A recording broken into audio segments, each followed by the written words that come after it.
Hello, everyone, and welcome to the At Matters podcast presented by the Outer Loop Theater Experience, where we create art that matters. I am Rachel Yoder, and I am the artistic director of the Outer Loop. And here on the At Matters podcast, we create a space to explore the question, what are we here to do?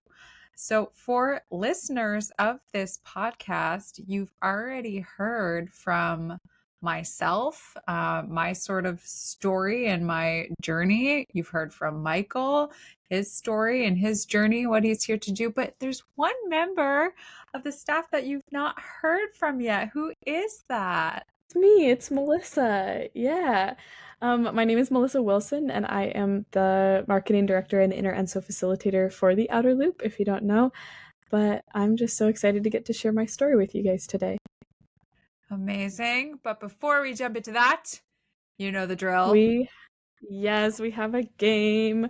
We're doing 5 things, as always, a little improv game to bring us from where we've been, potentially long days or whatever it is, into the same space in our minds. So, I will start by giving you a category. I'm curious to hear how this goes, but I want you to tell me 5 things that you know about homeschooling. 5 things that I know about homeschooling. Wow. Yeah. Not a lot. Okay, the first thing I know is that I do know that there's oh, man, I'm gonna like botch this. There's some sort of like It's okay. structuring to it. It's not just like do whatever you want. Like there's some sort of like criteria that you have to meet in order to be able to do it. I know that people in my family have done it. And yet still I have knowledge gaps. That's okay. I know that it doesn't mean that people who are homeschooled, it doesn't mean that you didn't have any sort of like socialization opportunities with other people. Thank you for knowing that. There's like stigmas that come with Yeah. it sometimes. And I know that there's like community engagement that goes along with it. Yes. That also to go along with that, this is another thing, that there are like groups of for children who are all homeschooled to be able to interact with other people who are going through the same experience. And often I do know that often there's a pretty seamless trajectory into college for people who are homeschooled. Even it's not like, oh yeah, you're just homeschooled forever and then like that's it, you like never join any kind of public education institution. So Yeah. Yes. those are 5 things. Those are great. All true. Great. Yes. Good. I'm glad to hear it. Amazing. Yes. I got a Oh little my nervous about goodness. that one. Okay, well, we're going to talk more about that, I think. Yeah. But first, 5 things that you love about Washington State. I love this question. Okay. I have to start with my family. They're the thing that I love most about Washington State. I guess my friends are pretty okay too. That's number 2. But about the state itself, it's a beautiful state. Like I love trees, mountains, ocean. Like it just has everything in one state. So I love the nature there. I love the rain, which is kind of a controversial opinion. But I love how much it rains, and that's something I really miss living in Maryland. It started raining here the other day, and I was walking outside with my friends and it started raining, and they were all like, and I was like, oh, it's amazing. It's a miracle from above. So yeah, I love the rain. And the 5th thing, which people might not know about Washington, is the apples. We are like the apple capital of the country, I'm pretty sure. And we have phenomenal apples. And like Maryland's all right when it comes to apples, but whenever I'm anywhere like in the Midwest or in the South and I try to eat an apple, I am incredibly disappointed. Except the apple that you gave me when I visited you was decent. It was good. Yeah. I am picky about my apples, but for that very reason, because being from New York, we've got some good apples too. But the Yeah. Midwest is for sure an apple desert, so it's rough out there. Apple desert. You're not wrong. You're, I'm not wrong. Yeah.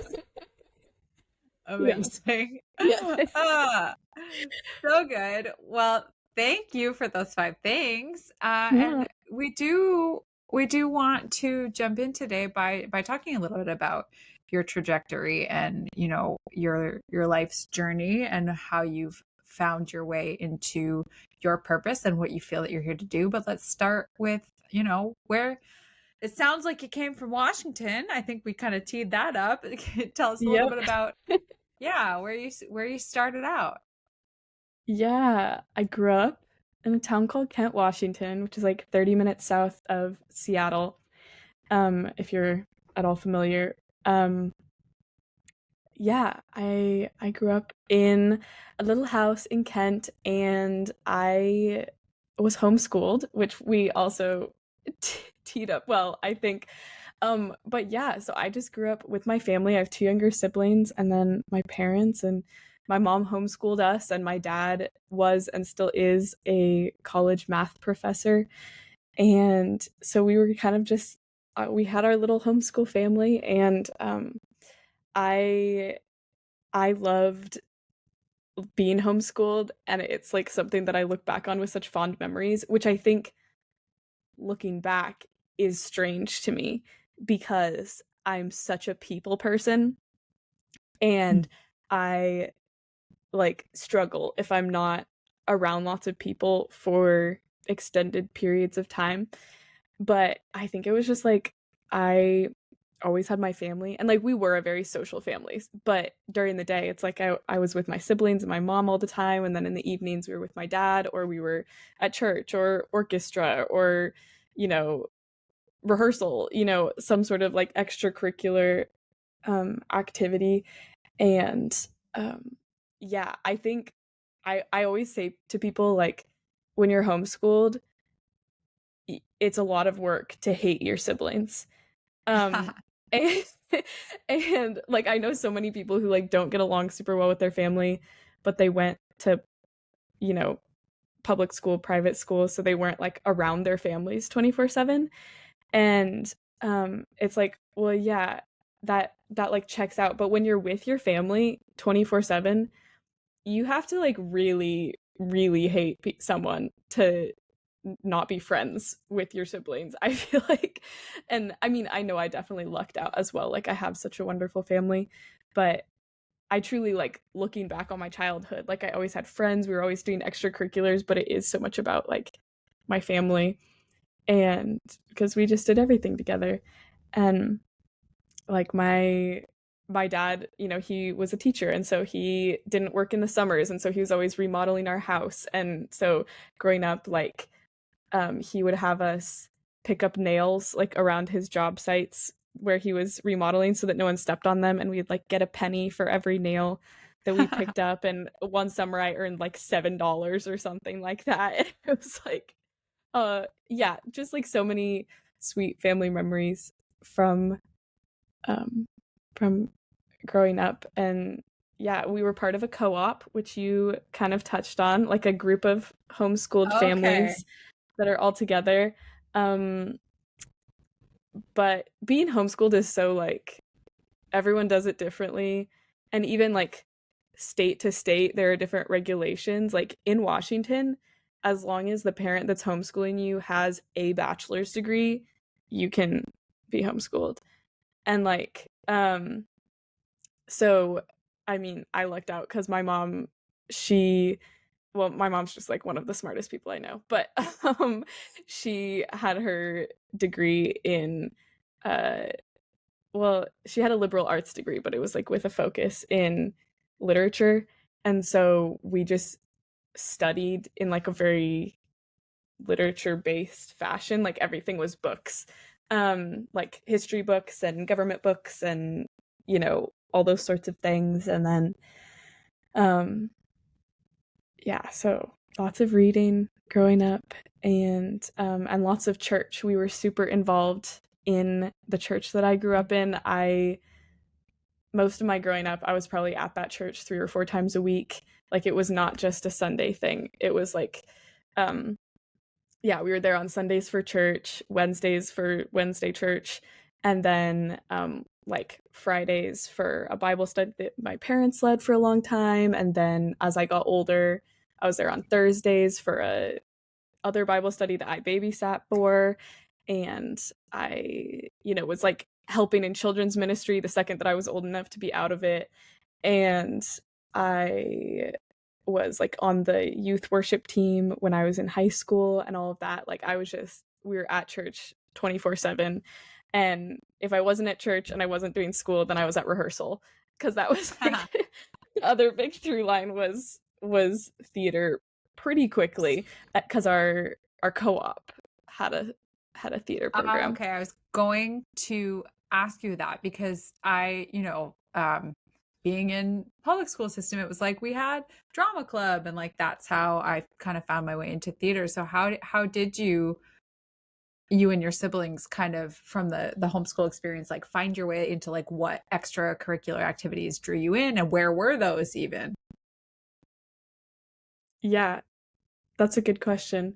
So my parents were super great and intentional to like help us find what we were interested in. And like so I like did sports and stuff when I was little because my parents were like just trying to find stuff to figure out what I liked. And I was like, not this, but thanks. And uh and then um and my mom was super passionate about us all like playing an instrument. So I played violin for 8 or 9 years. And I just had like a community youth orchestra that I played at, and like my siblings both took private music lessons, and so there were opportunities through that. And then the biggest thing was our co-op. So we would be there like most of the day every Friday, and they had like semesters like a school did, but our co-op, and this is like different from a lot of co-ops, but our co-op was pretty much only extracurriculars. So you weren't going there for like school, it was just for like theater, art, gymnastics, like those sorts of things. Um and I kind of lucked out that like the maybe the second or third year that we were at the co-op, so I was in maybe fourth grade, I don't know, a couple of the moms decided to offer a theater class, and I was in that first theater class, and there were like 5 of us in that class. And so then I kind of, as that program expanded and ended up expanding into, I think, kind of like what that co-op was known for was the theater department. And like we were like, when you're in public school, the theater kids aren't the cool kids, at least from what I've heard. But in co-op, it was like, oh, if you're in the theater program, like you're cool, because that was the like just a big thing, I guess, that the co-op did. For the most part, everything else was just like classes, but we would do like shows and stuff. And so I kind of came up through that program, and because I'd been there from day one, like they knew me. And I wasn't ever in like main roles for the most part in that, maybe once or twice, but I was just like consistent and there, and I loved being there, and that was where a lot of my friends were. And then I had the gift that like that co-op disbanded, mm, like when I at the end of my 8th grade year, I think. But then when that happened, a there's a group called CYT, Christian Youth Theater, and they have branches like all across the country.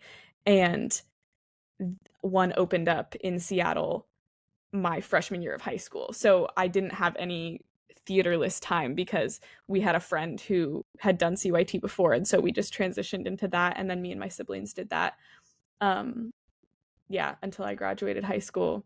They kind of got the short end of the stick because then that CYT ended up like falling apart because of COVID and they didn't have funding, but I got out just in time. And then my siblings were like, we don't have anywhere to do theater and we're still in high school. I was like, sorry. But So yeah. were you homeschooled all the way through high school or how many years was that and when did that transition?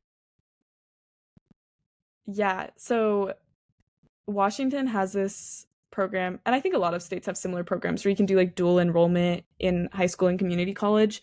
But Washington, it's like a big thing.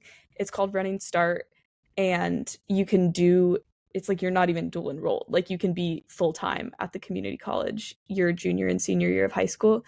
And that was like the plan from day one because my dad taught at a community college that was like a mile from our house. And so it was like by the time I was in kindergarten, like I knew I was like, when I'm 16, I'm doing Running Start. And so that was what I did. So yeah, my junior and senior year of high school, I was full time enrolled at the college. So I graduated high school with my diploma and my associate's degree. Which like when I tell people that aren't from Washington that, they're like, whoa, you must be super smart or something. But that was just like super normal in Washington. So yeah, but that like being at the college I was at was called Highline College, and being there was such a like transformative experience for me because even though I'd always been super social, I'd always had lots of friends, what I didn't really realize until I got there was that all of my friends, majority were Christian, but even the ones that weren't Christian were from middle class and above families whose parents like were involved enough in their lives to enroll them in outside of school extracurriculars. Hmm. Um, and so then all of a sudden I'm at Highline, which is like I think it's the most diverse college in the state, and Washington's a very diverse state. So, first off, there's just tons of like international students who are from a background that I could never even begin to imagine because it's just a totally different culture. Um, but then also, there's people who, are from different religions. There's people who come from different socioeconomic statuses, people whose parents are at different levels of involvement in their lives, whose parents are divorced, like all these sorts of things that I knew they existed in the world, but I'd never like been a close friend with someone who experienced, and so I didn't really realize how close-minded I was in a lot of ways until I got there and I was like, "Whoa. What I thought was the world is like not even a percent of the world." You know what I mean? So, Hmm. that was a cool experience for me, but also, challenging. Yeah, what was that like to kind of go through? How did you navigate that? I think I have always been simultaneously a very compassionate person and a very judgmental person. And like Hmm. I think those are both still part of my personality for better or for worse. But I I think that when suddenly I started having friends who like their life experiences were just so much different than mine, it was like, okay, suddenly once I'm in the minority instead of in the majority of like what my life experience is like, I can't the primary emotion towards someone can't be judgment because that means that I'm saying that like everybody ever is like wrong or bad or something like that. Hmm. And so I think that I'm really grateful for like the compassion that I was raised with, and like my parents are such compassionate people. And I mean my dad taught at this college, so he knew all these things long before I did. But um I was grateful for that compassion piece because I think it made me able to take a step back and be like, okay, let me learn um and try to work through some of that judgment. And like I said, like I'm still a very judgmental person, and that's not something that I'm proud of. And it's something that I, continue to try to work through. But I think that like the compassion muscle and the empathy muscle have grown a lot because of that and other experiences. And I'm just so grateful for that. Hmm. And so where did you go from? So you come from, your background and then you're in a new environment and then where does that spit you out to next? Yeah. So I I'd always like from a pretty young age, I was like, I'm gonna be an actor. And then early high school, I kind of like deviated from that path a little bit. I was like, maybe that's not, you know, the best fit. And then I was like, just kidding, it is. And so I the summer between my junior and senior year of high school, I was in my first like professional production, and it was Shakespeare in the Park. It was such a wonderful experience, and it was an all-female production of Taming of the Shrew, which was so fun, and I Oh. learned so much. But I was just surrounded by um all these just like wonderful women who were doing what I wanted to be doing. And they were like affirming me, that they were like, yes, Melissa, like this is what you should be doing. This is, where you should be. And one of them had just graduated from Eastern Washington University. And I like had so much respect for this person. And we like carpooled a lot. And so we just had a lot of conversations. And I was like, you're exactly who I want to be when I grow up. Um, and so because of that person, I toured at Eastern and met the beautiful Sarah Goff, who's like the program head there, and just super quickly was like, yeah, like this is where I'm supposed to be. And she just like held a lot of the same core values that I do and that I did. And like my dad is a big he loves to ask a lot of questions, and so when we went on this tour he was like asking her all these questions and everything about this and that, and she just like had such beautiful answers. And so I applied, and I got into Eastern because everyone gets into Eastern, but it's not like a prestigious program or something like that. But I was just like, this is where I'm supposed to be. And then the pandemic happened, the Mm-hmm. March of my senior year of high school. So I did my Mm. last quarter of Running Start online. And I don't know like what it is about the way that I'm wired, but if there's something that I've been set on for a long time and all of a sudden it doesn't really make any sense for it to happen, my brain doesn't quite like catch the part where it doesn't make sense, which I when I say it like that kind of sounds like a bad thing, but I think it was a good thing, at least in that case. Because all my friends were like about to move away to college, and then they were like, well, I'll just do it like online from my parents' house and save money, which is like so valid. Happy for them. But and luckily like I was blessed to like have the finances to still be able to move. Um but I was like, no, what are you talking about? I'll just go live in a dorm. I'm sure I'll meet friends. Like Um, and so yeah, I moved to Cheney, Washington, which is a town of like 11,000 people. It's not like itty bitty, but Kent is like 200,000, so it was a culture shock for me, and during COVID. So Mm. yeah, I moved to Cheney September of 2020, and I think I've told you about this, Rachel, but like I think for so many people college or like living in the dorms during COVID is was like the worst thing ever because you couldn't meet anyone. But I like a month into classes, I was in a Zoom class, like a Zoom theater class, and I'm looking at everyone's backgrounds and I'm like, that kid has the same background as I do. We must live in the same dorm. And so we'd all like exchange Snapchats at some point. And so I text this kid and I'm like, hey, I know this is super random. Like, I don't really have any friends. Would you want to go for a walk sometime? And they were like, yeah, sure. And that kid was Blake, who is my best friend to this day. And Ah. Blake, like, had already made a couple of friends and so introduced me to their friend group. And so it was just like the four of us for the rest of the year, and we were just like a little pod. Like everyone had their COVID bubbles. That was my COVID bubble, and we would like eat dinner together every night and study together. And it was just like actually such a sweet time. And because nothing else was happening on campus, like I just got to build such strong relationships with them. And also even through a Zoom screen, I was like meeting people who cared as much about theater as I did for the first time in my life.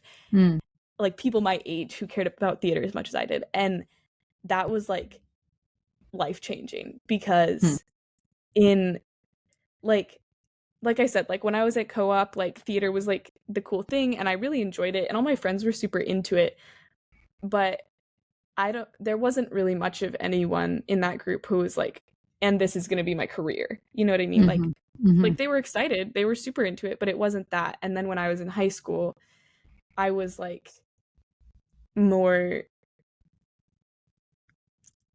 I was like very respected, I think, in my theater program as CYT, but not I wasn't like cool for wanting to like do all these things or whatever. And no one like looked down on me. It was just like I was kind of a little weird.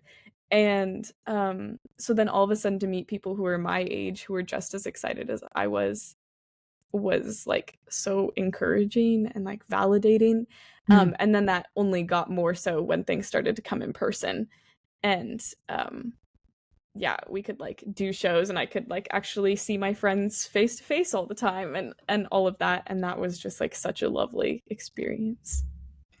So when did you graduate, and then how does that take you to now?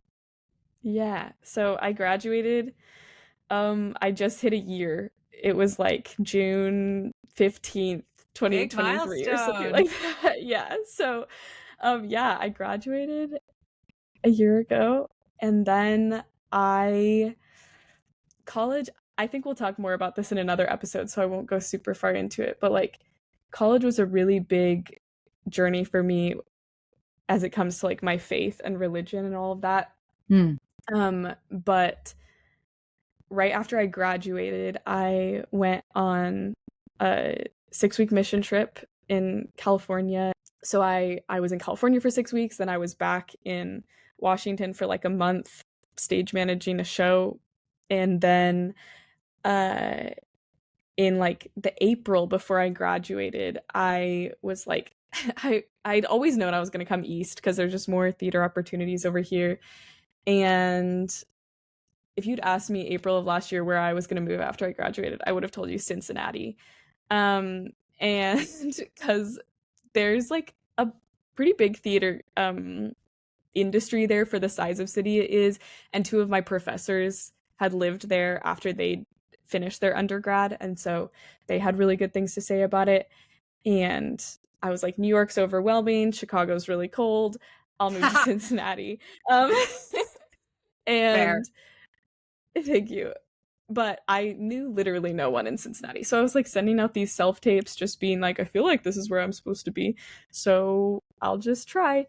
And then in like May, I had gotten a text from my grandma being like, hey, I was just talking to your aunt who lives in Washington, D.C., and she just wanted to let you know that, like, if you ever wanted to move to DC, you could live with her.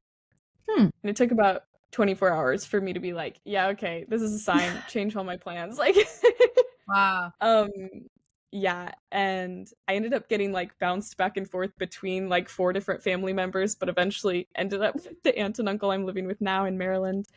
Um, and yeah, so in September of 2023, my dad and I road tripped across the country with all my stuff in my car. And now I've lived in Maryland for like the past 9 or 10 months, which is crazy, and loved every second of it. So, yeah. Quite the journey from both in, on multiple planes that you've taken thus far on your journey. So I guess like as we're kind of winding towards the end here, and I feel like we've got a lot of pins to pick up in future episodes. Yeah. So I've been noting those as well. But what I do want to ask you and what I want to make sure that we get to is, if if I forced you to kind of distill down into like a little elevator soundbite, what are you here to do? What is your purpose? How would you answer that question? Yeah. Well, I think there's like my purpose as a person and my purpose as an artist, which are like they both like bleed into each other. My purpose as an artist is, I think, to just like create space for people and to listen. And I think that like every perspective is so needed, even the perspectives that I don't like. And so my purpose is to just, yeah, create space for those things, whether that's through theater and like something like the Empathy Project with the Outer Loop, or whether that's just through like the way that I interact with my friends and like being a good listener and encouraging people towards what they feel is right. And yeah, just uplifting the people around me. That is a beautiful purpose. I would love to, as so many episodes that we have to have, but I would love to have one about listening, because I think that that's kind of like our biggest deficit as a culture, especially as, things are kind of gearing up around us politically. I think that listening is maybe something that we could all spend a little more time on. Mm-hmm. So I on would that love to note, talk about listening. yes, we can talk about listening and listen about listening. Yes. In the meantime, thank you everyone for listening. Look at Yeah. that. And as a reminder, we drop new episodes every Thursday, wherever you get your podcasts. Yeah, go ahead and follow us on all the social medias to find out about new episodes as well as all the other exciting projects that we're doing.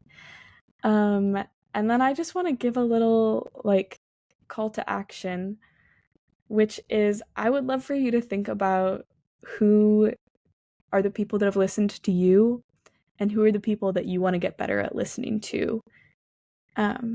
And I would love for you to think about that this week and email us any of your answers at podcast@outerlooptheater.org. We would love to read them. I love that call to action. I'm going to add on to it and say, because it's something that I was thinking about during this episode. Yeah, who are the people that you have a hard time listening to? Yeah. And what can you do to listen a little bit more deeply to them? So many questions about listening. And please do email us. We would love to hear from you. Thank you for listening, and we look forward to sharing some ear space with you again next week. Yay. All right. Bye. Bye, everyone.